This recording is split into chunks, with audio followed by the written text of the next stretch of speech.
Hello, everybody. Thanks for joining us for the Collier County Public Library Virtual Book Club. And this is our first meeting for the Alice Network by Kate Quinn.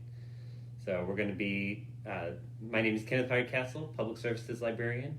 I'm Anna Karras, Public Services Librarian. At the Naples Regional Library. And so we'll be talking about this book, and we hope you'll join in. Thanks very much.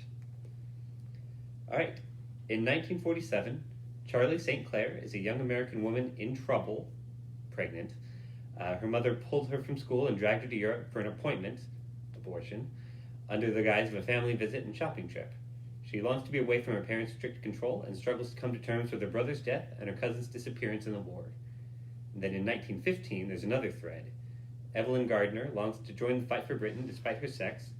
She is recruited by Captain Cameron on account of her perfect French and German, and sent to occupied France to spy on the Germans as a member of the Alice Network, a spy ring consisting of women. And then 30 years later, Charlie flees her mother, meets a hardened and haunted Eve, and this unlikely pair, along with Eve's driver Finn, commence a road trip across France to delve into the legacy of 2 world wars. Here's kind of the map they took. So, what were your initial impressions of the book, Anna?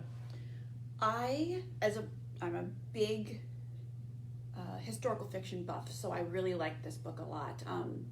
Now, I say that as a qualification because there's another book that I read recently that was also about female spies in France that I did not like as much. I just did it as a book discussion in February, I think it was. Yeah, it was called The Lost Girls of Paris by Pam Genoff. And I thought this one was much better told, and the 2 timelines seamlessly came together and dovetailed beautifully. And it was action-packed and exciting, and the character development was good, and I really liked it.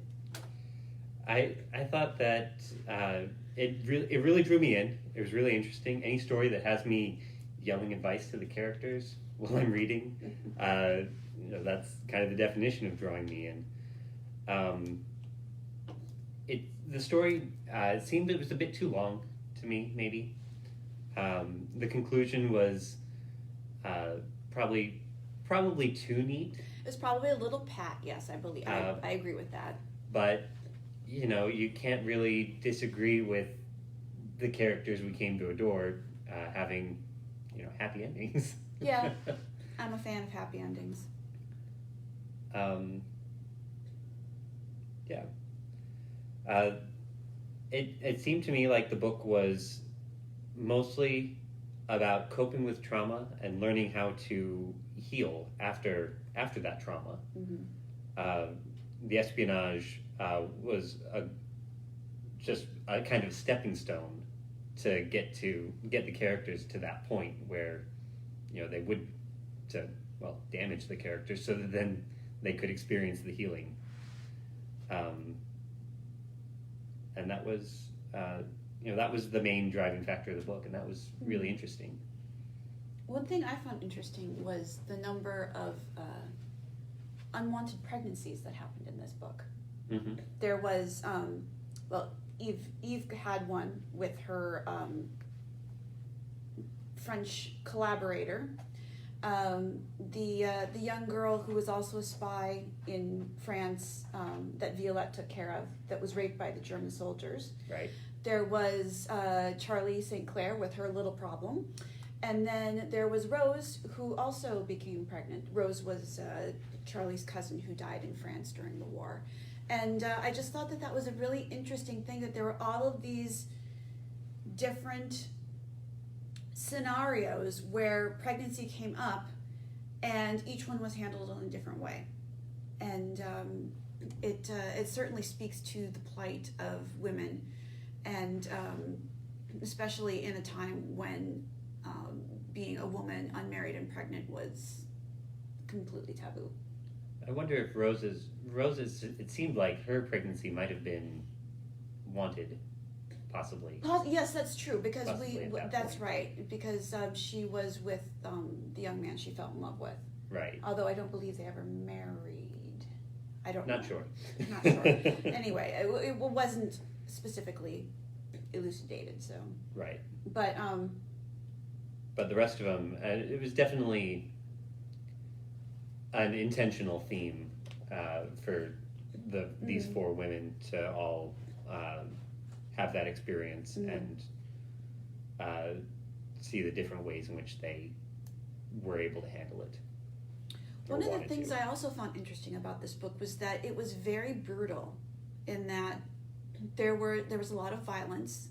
There was a lot of it wasn't gratuitous, I don't think. I think it was, well done and framed in the novel as something that happened and is a wartime inevitability. But I thought that was a lot more visceral than I thought it was going to be. I wasn't expecting that, but that's kind of what I was talking about before, like the stepping stone to get the characters to a situation where they could grow and learn and heal from these experiences. Okay. So there was what happened to Eve, and there was the recounting of what happened at Orador-sur-Glane. Mm-hmm. Oh, well pronounced. Oh, thank you. Yes. Were there any other points that you that came up? Yes. When Eve has the abortion, and it's described, maybe not as technically as we would, but it's described from the point of view of the woman who is having the abortion, and she's awake for it, and even though she's been given laudanum, it was pretty awful. Right. Yeah. Yeah, that was certainly that was certainly difficult to read. Yeah. It was. But like you said, it had a point. Yeah, absolutely. It was not gratuitous. Yeah, that's for sure. Okay, so let's look at the questions that we published on the Facebook page a week ago. Yes. So we kind of covered the first one already. First one is, did you like the book? Why or why not? Yes. And if you have an opinion and you're watching, maybe shout out something that you shout out your opinion. Okay, so the second one is the Alice Network was the nickname of a real spy network that operated in occupied France in World War I. Did you know about this or the reflection of other real events before reading the novel? So Lily was a real person. She Margaret de Bretagne? Louise de... Yeah. I don't have the name on hand, but it's in the book. So she was a real person, went by the code name Alice, hence the Alice Network. Louise, yes. And Violette was a real person, oddly named, who was actually named Charlotte. Yeah. Which was the name of the main character that Kate Quinn made up, Charlie St. Clair. So I don't know why that happened, but author's gonna author, I guess. Edith Cavill, whose death was recounted in the book, was a real spy, a real agent, a nurse and person who helped rescue prisoners of war. Captain Cameron was a real person, later Major Cameron. That's what his Wikipedia page says. The massacre at Orador-sur-Glane happened, as well as similar sorts of massacres throughout occupied territory in Europe. So these were all true stories of their respective wars that I didn't know per se about before I read this book, but I certainly read a lot about after I read the book, and they were all interesting stories in their own right. And I love how she wove them together, because they're all separate stories, right? I mean, the massacre at the... Say it again. Orador-sur-Glane. Thank you. And I don't have it in front of me, otherwise I would have. But thank you. It's right there on the map. Never mind. That one is a distinct, different story from the Alice Network that was operating in the region of Limoges, which, obviously was very close by, but still, I just found it was very interesting how she took all of these disparate stories and wove them together into one that made a lot of sense and was very well told, I thought. Absolutely. Yeah. I can't say that the information shocked me. No. Per se, since all the fiction about World Wars I and II lay bare absolutely everything about humanity. So anything noble or savage or crazy that happens during these wars, kind of come to expect it. Yeah, really, yeah. Okay, question 3. Oh, okay. You want to read it? Sure. The role of women is a constant theme, with both Charlie and Eve alternately hampered and empowered by how society sees them. Did this ring true to you, and how has it changed over the past century? So some of the examples of this are, first, Charlie is hampered by the fact that she's an unmarried woman in 1947. She can't withdraw money from the bank without her husband, without a husband or a father there to, say that it's okay. She can't pawn her jewelry without, a husband or a father there to say it's okay. Say it's okay. Same thing. And that changes when she decides to put on a fake wedding ring and adopt mannerisms of somebody who's older or in a different life circumstance that, and then she starts to get her way more often.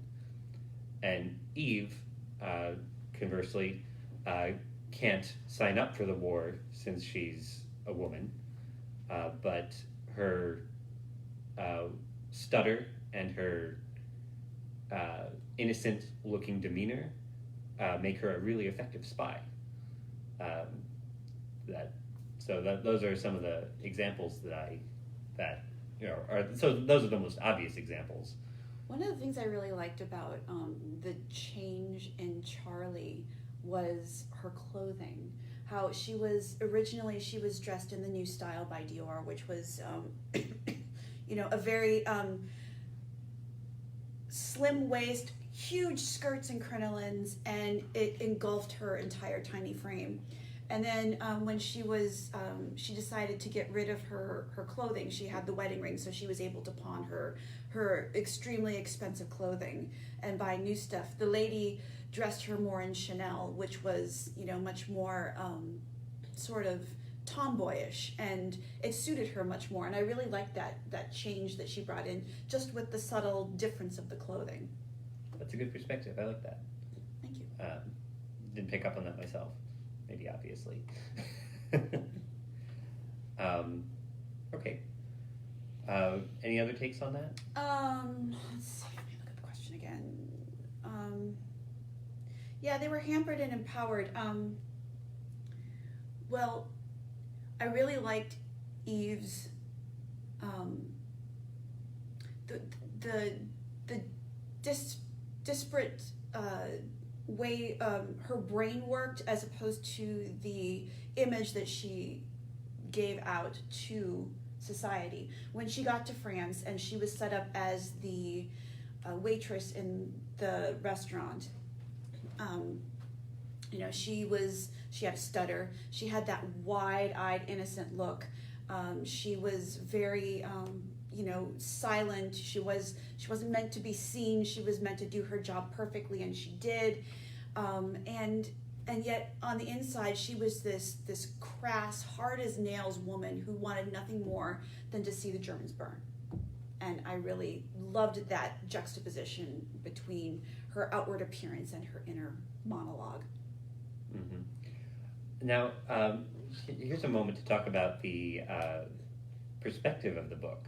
So, Charlie's story is told in first-person perspective. That's true. As I did this. Mm-hmm. Eve's story is told in third person, from her perspective, and it must that must have been done to talk about as a storytelling device, because she tells her story to Charlie later on. Right. So that's... I think it's a mechanism, too, to keep sort of a distance between the two of them. For instance, telling something from a third-person point of view gives it a little bit more of a distance. And therefore, since it's set in the past, it makes it even a little bit more distant. Whereas the 1947 one is the here and now, and those two, I think it's a really clever way to write a book, actually. Yeah. Yeah. It worked really well. Yeah. It was weird. It was, disjointing at first, figuring out what exactly was going on. Did it bother you? No. Oh, no, okay. not You said ultimately. disjointing at first, but... At first. Okay. But, all right. Once I saw more of it, Mm-hmm. it was really effective. Cool.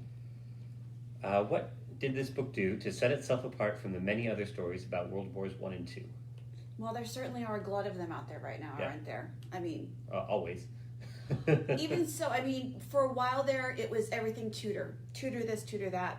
And now it's World War II, and, you've got, the Lilac Girls, All the Light We Cannot See, the Nightingale, all of those. And what sets this apart, I think, most of those are World War II. And there aren't a lot of World War I books out there. And I think that this was a really... And it does have parts of World War II in it, but it's told like as an afterthought, whereas we're seeing firsthand scenes during the war of World War I in this book, and I think that's what one thing that sets this apart. Your thoughts?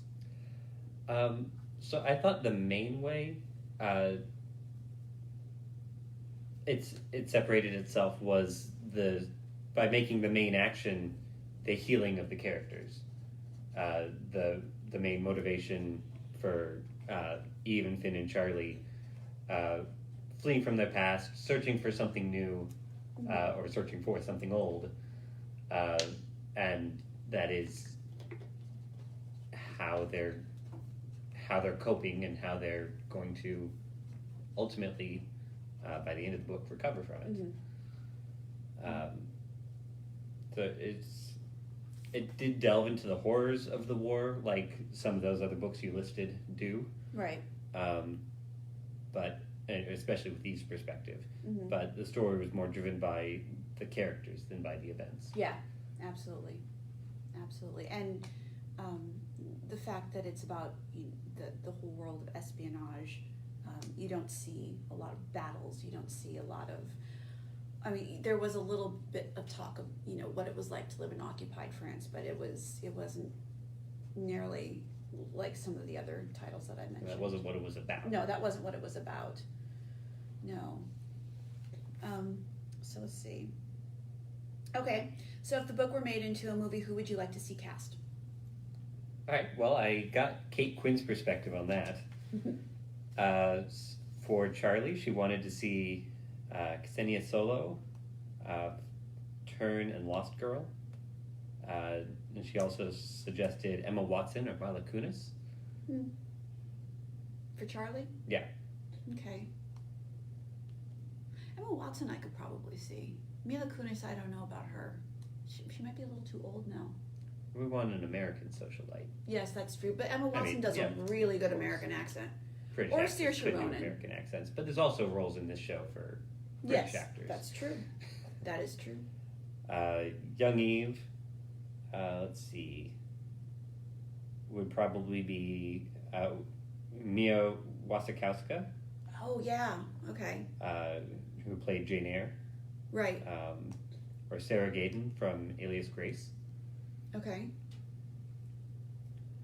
Older Eve,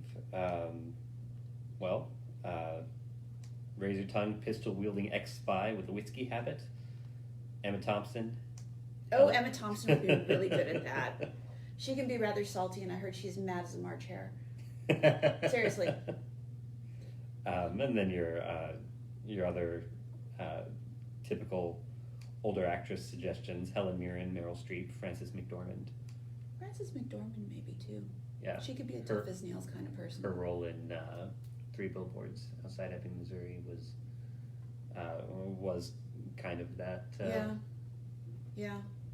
Kind of that intensity. Lily, Evergreen, Reese Witherspoon.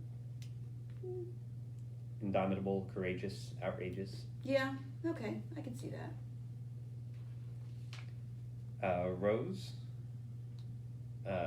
she suggested Elle Fanning, Clemence Posey, or Diana Agron. I could see any of those.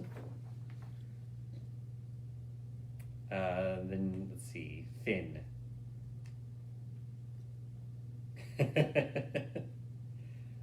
The taciturn Scottish driver with a war-scarred past. Michael Huseman from Game of Thrones or Age of Adeline. Richard Madden, Chris Hemsworth. Richard Madden, was he in Game of Thrones? Yeah, he was Rob, wasn't he? Was Rob, yes. Yeah. That is the one that I would pick. That is the one. He's already Scottish, so he doesn't have to put on the Scottish burr, so it's perfect. Yes. But I can see it. I'm in. And Captain Cameron, Tobias Menzies from Outlander, Colin Firth. Oh yeah, Tobias Menzies. Yeah, he might be really good at that. Classic English gentleman. Yeah, well, he's French, but he could play a Frenchman. But yeah, I mean, I've seen him in different things. Like he's on Game of Thrones, of course, but he's also an Outlander, and I've seen him in a couple of other things too. But he's got the range, I think, to do, that